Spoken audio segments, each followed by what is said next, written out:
Boa tarde, quarto ano, tudo bem? Estamos de volta para mais uma aula de ciências. Hoje iremos trabalhar com a apostila das páginas 134 até 139. Vamos lá?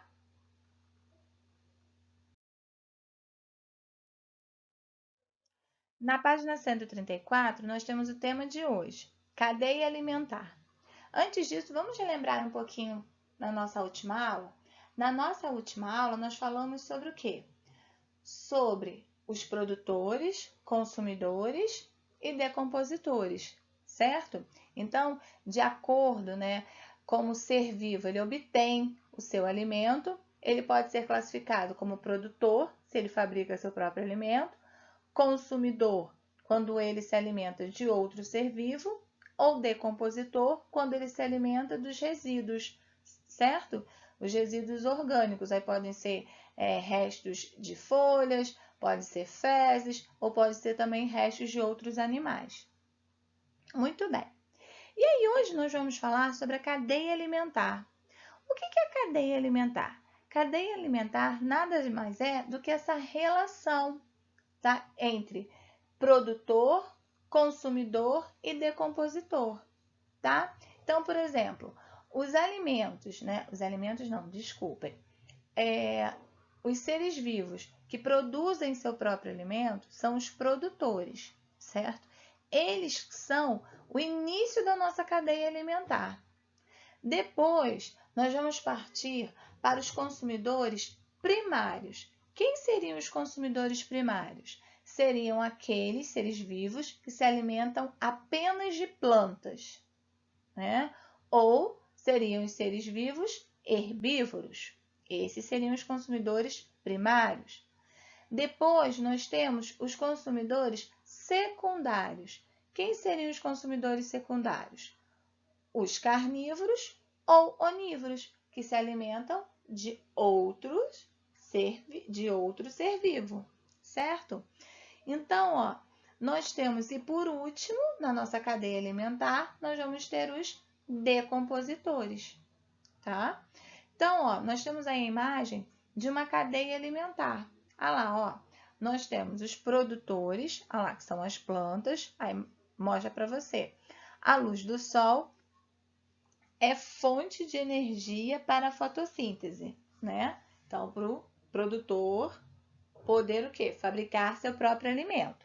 Depois nós temos a capivara, que alimenta-se de plantas. Ela seria o consumidor primário, porque ela se alimenta do quê? Dos produtores. Aí depois nós temos lá a onça pintada. Ela seria o consumidor secundário, porque ela vai se alimentar da capivara. E depois nós temos os decompositores, que vão se alimentar dos resíduos, dos restos orgânicos, certo? Muito bem. Então vamos ler um pouquinho. Como vimos, os seres vivos dependem um dos outros para sobreviver. A representação esquemática de qual ser vivo é alimento para o outro é chamada de cadeia alimentar. Então, podemos marcar esse primeiro parágrafo, ok? Muito bem. Todas as cadeias alimentares se iniciam com organismos produtores e terminam com organismos decompositores. Então, podemos marcar também essa frase aí, Toda cadeia alimentar se inicia com um ser vivo, com um organismo produtor e termina com um ser vivo decompositor. Muito bem. Observe o exemplo a seguir e note que a seta vai no sentido do ser vivo que é alimento para o outro. Então, nós já falamos dessa cadeia alimentar, Os produtores, aí você tem dos produtores, vai lá para o consumidor primário vai para o consumidor secundário consumidor secundário para os decompositores. Aí vamos lá. Os produtores obtêm o próprio alimento por meio da fotossíntese. Eles são alimento para os consumidores primários, que são sempre herbívoros, como a capivara. Os consumidores primários são alimento para os consumidores secundários, que podem ser carnívoros, como a onça, ou onívoros, como o ser humano. E os decompositores transformam os organismos mortos em substâncias mais simples, que podem ser utilizadas pelos produtores, certo? Muito bem, então nós podemos marcar esse parágrafo aí todo também, ok? Então, muito bem. Vamos para o próximo slide. Na página 135, nós temos uma atividade, ó. Acompanhe as afirmações a seguir. Elas se referem aos seres vivos da cadeia alimentar ilustrada nesta página. Sabendo disso, copie cada sentença no quadro correto, de modo que descreva corretamente cada etapa. Então, ó, nós temos aí uma cadeia alimentar. A cadeia alimentar está começando lá pelo número 1. O que é o número 1? Uma planta. Depois nós temos o número 2, que seria o consumidor primário. Olha lá, que sempre o consumidor primário sempre se alimenta de uma o quê? De uma planta, certo? Depois nós temos um outro consumidor que está se alimentando de um animal. Depois nós temos outro consumidor que se alimenta de outro animal, né? E depois nós temos lá, ó, o quê? Nós temos um decompositor, certo? Muito bem. Então vamos lá. Aí tem ali as frases para vocês completarem certinho, tá bom? Essa cadeia alimentar. Aí vocês vão ter que achar onde se encaixa cada frase. Temos lá, ó, os fungos e as bactérias decompõem seres vivos depois de mortos. Aí você vai ver qual é, tá bom? A cena. Depois nós vamos ter, este inseto é um consumidor herbívoro. Depois, este animal é um consumidor carnívoro. Se ele é carnívoro, é porque ele come carne. Produtores utilizam a energia da luz na fotossíntese. Este animal alimenta-se de insetos. Este animal come restos de animais mortos. Ok? Então, vocês vão fazer aí a relação. Certinho? Muito bem. Podemos ir para a próxima página.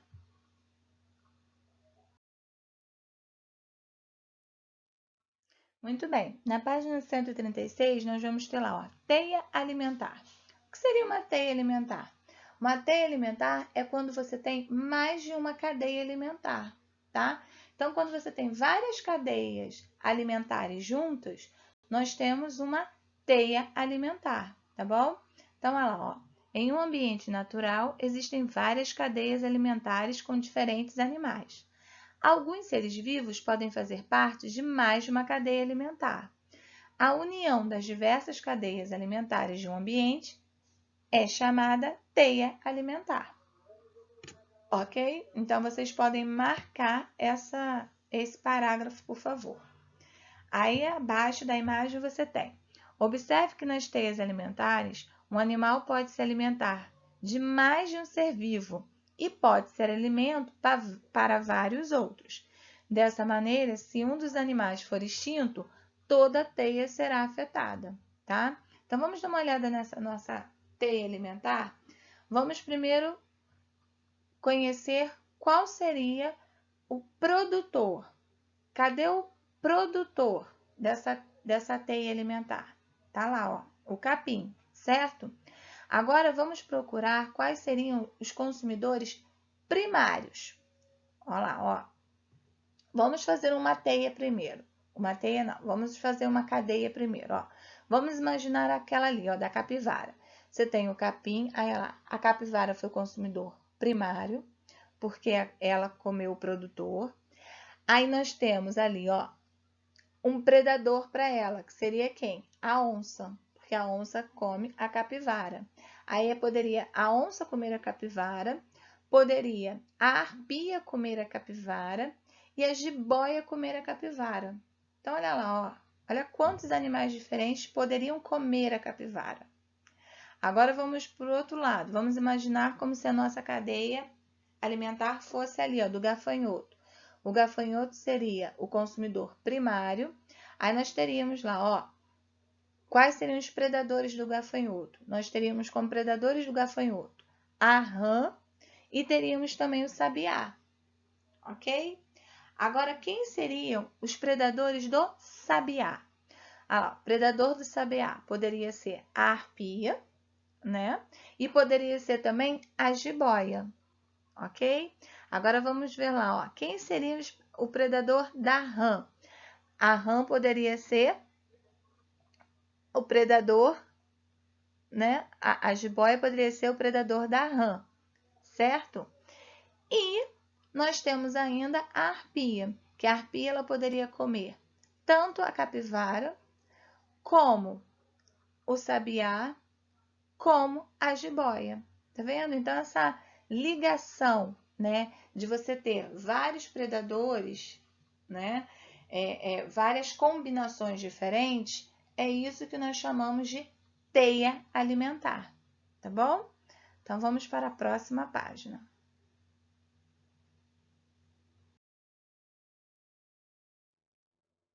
Muito bem. Na página 137, nós temos lá, ó, desequilíbrios nas cadeias e nas teias alimentares. A extinção de um ser vivo na cadeia alimentar compromete as relações entre os seres vivos e causa um desequilíbrio no ambiente. Vejamos o exemplo da cadeia alimentar da página 135. Aí eu coloquei a imagem aqui para vocês terem uma ideia. Caso o gafanhoto, olha lá o gafanhoto, fosse extinto, por exemplo, o sapo não teria alimento e também poderia entrar em extinção. Isso também reduziria a quantidade de alimento disponível para a serpente e assim por diante. Dessa forma, todo o equilíbrio desse ambiente seria prejudicado, ok? Então, ó, quando um ser vivo é extinto, né, nós deixamos de ter tanto um predador, né, porque geralmente aquele ser vivo que foi extinto, ele era predador de outro ser vivo, como também deixamos de ter o alimento para outro ser vivo, tá bom? Então, toda vez que um ser vivo é extinto, causa desequilíbrio na cadeia alimentar. Aí nós temos lá, ó, gotinhas de saber. Sumindo da floresta, também é falando sobre esse desequilíbrio, ok? Como predador carnívoro, conhecido por sua mordida forte e fatal, a onça-pintada é responsável pelo controle populacional de diversas espécies que fazem parte da sua dieta.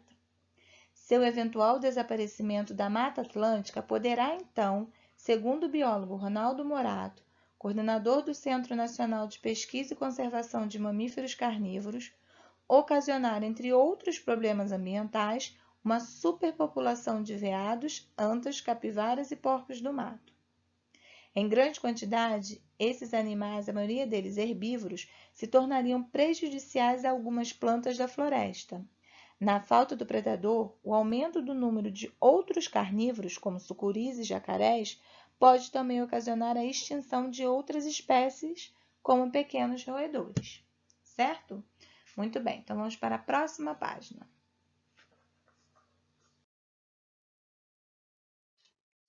Na página 138 e 139, nós temos algumas atividades. Número 1. Em dupla, vocês vão fazer sozinhos, complete o esquema das duas cadeias alimentares a seguir. Para isso, desenhe mais um ser vivo em cada uma. Não se esqueçam que o ser vivo que vocês desenharem precisam ser alimentos dos carnívoros que estão aí, tá bom? Depois nós temos lá. Os seres que vocês desenharam são produtores ou consumidores? Número 2. Analise a cadeia alimentar a seguir. Depois responda as questões.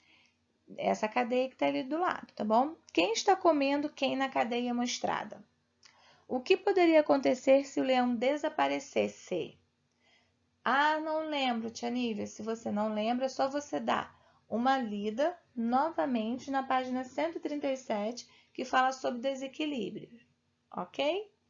Agora vamos para 139.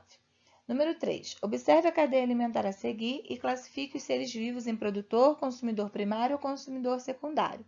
Você tem uma alga, um lambari e uma traíra. Depois nós temos, vamos testar. Analise as questões a seguir e marque a única delas que faz uma afirmação errada a respeito dos micro-organismos. Letra A. As bactérias, os vírus e alguns fungos são exemplos de micro-organismos. Letra B. Alguns fungos e bactérias são seres vivos decompositores. Letra C. Os vírus são micro-organismos que podem causar doenças. Letra D. Nenhum micro-organismo é benéfico para os seres humanos. Ok? Então, por hoje é só. Qualquer dúvida vocês podem anotar na apostila ou mandar zap para a Tia Nívia, ok? E nos vemos mais tarde na monitoria. Beijo, gente linda!